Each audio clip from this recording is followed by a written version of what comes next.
नमस्ते और आज की इस खास चर्चा में स्वागत है।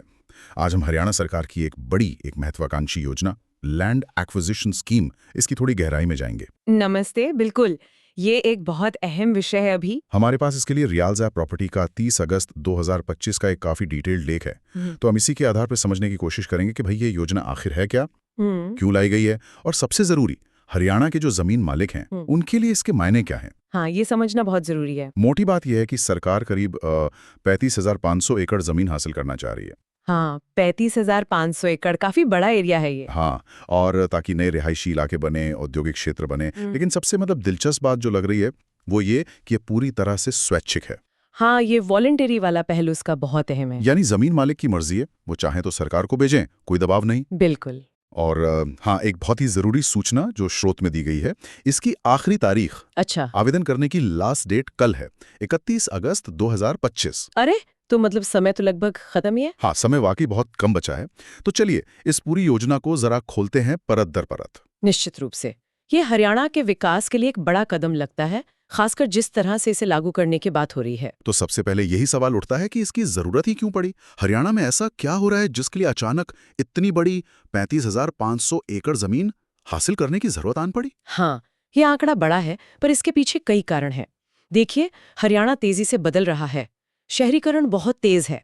अगर 2011 की बात करें तो लगभग 34% आबादी शहरी थी, और अनुमान है कि 2025 तक ये 40% से भी ज्यादा हो जाएगी। अच्छा, यानी शहरों पर दबाव बढ़ रहा है। बिल्कुल, लोगों को रहने की जगह चाहिए, काम चाहिए, सुविधाएं चाहिए। फिर राज्य सरकार इंडस्ट्री पर भी बहुत जोर दे रही है।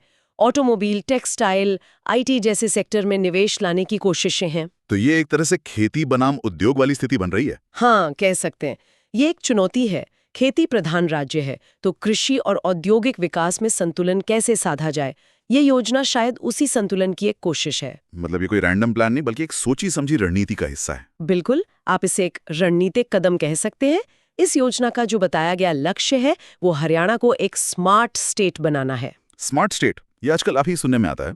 इसका मतलब क्या है इस संदर्भ में? देखिए, स्मार्ट स्टेट का मतलब सिर्फ ऊंची बिल्डिंग्स नहीं, मतलब है प्लान टाउनशिप, आधुनिक फैक्ट्रियां, बेहतर सड़कें, बिजली, पानी, ये सब, और शायद डिजिटल इंफ्रास्ट्रक्चर भी।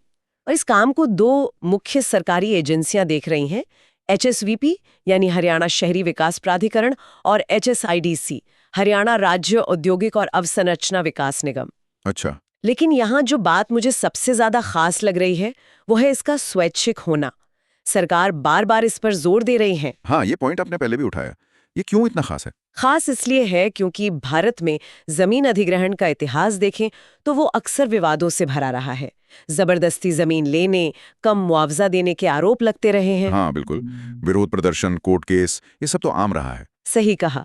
तो ये स्वैच्छिक वाला मॉडल शायद उन पुरानी चिंताओं को, उन डर को दूर करने की एक कोशिश है कि भाई आपकी मर्जी है तो ही जमीन ली जाएगी। और पारदर्शिता के लिए वो डिजिटल पोर्टल ई-भूमि। हाँ बिल्कुल, ई-भूमि पोर्टल दावा है कि इसके जरिए पूरी प्रक्रिया ऑनलाइन होगी, पारदर्शी होगी, बिचौलिए हट जाएंगे, भ्रष्टाचार कम होगा।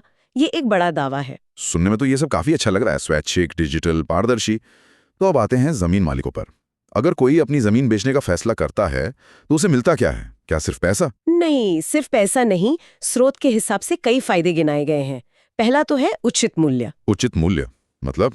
बाजार भाव या उससे ज्यादा। सरकार का कहना है कि वो प्रतिस्पर्धी रेट दे रही है जो स्थानीय बाजार दर से ज्यादा बताया गया है।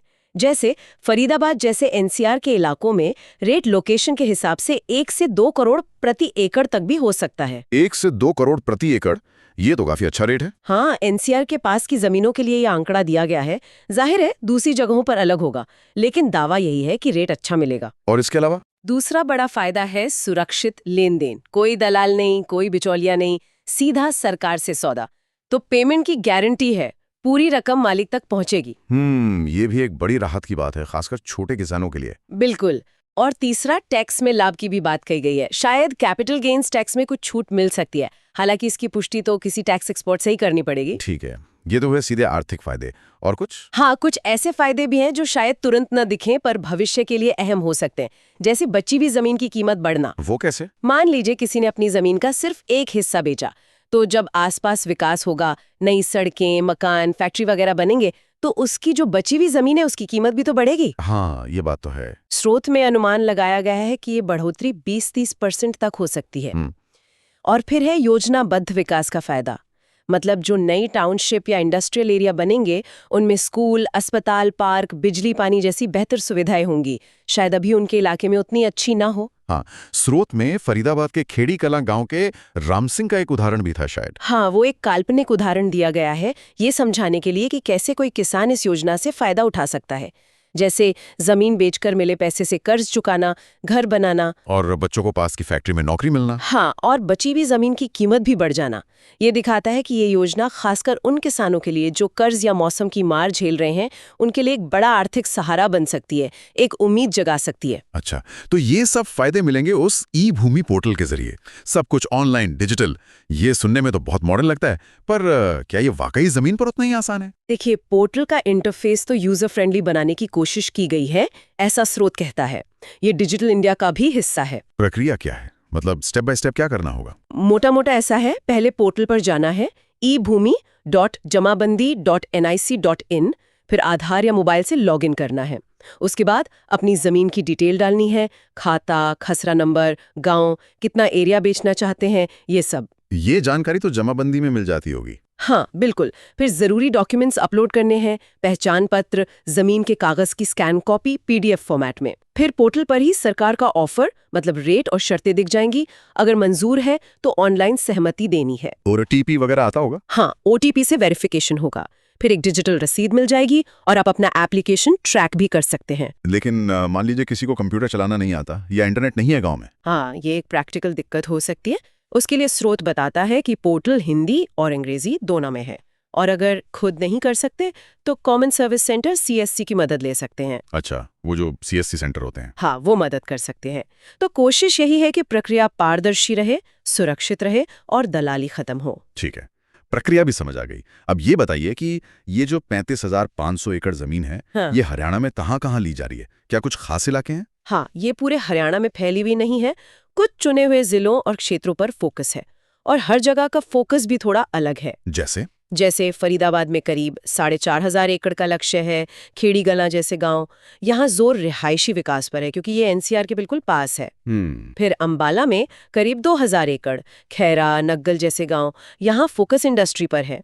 नारायणगढ़ में करीब 3,000 एकड़, चेछी, माजरा, डेरा जैसे गांव, यहाँ नई टाउनशिप की बात है। अच्छा, और जिंद में करीब 1,200 एकड़, अमरावली, खेड़ा, धतरज जैसे गांव, यहाँ शहरी नियोजन मतलब अर्बन प्लानिंग पर जोर है, शायद एक्सप्रेसवे के नजदीक होने की वजह से। रोहतक में भी काफी बड़ा हिस्सा है, करीब 5,000 एकड़, खेड़ा, आलमपुर, पहरावास जैसे गांव, यहाँ एयरपोर्ट के आसपास विकास की योजना है। और सबसे ज्यादा शायद बहादुरगढ़ में। हाँ, बहादुरगढ़ में सबसे ज्यादा करीब 9,000 एकड़ का लक्ष्य है।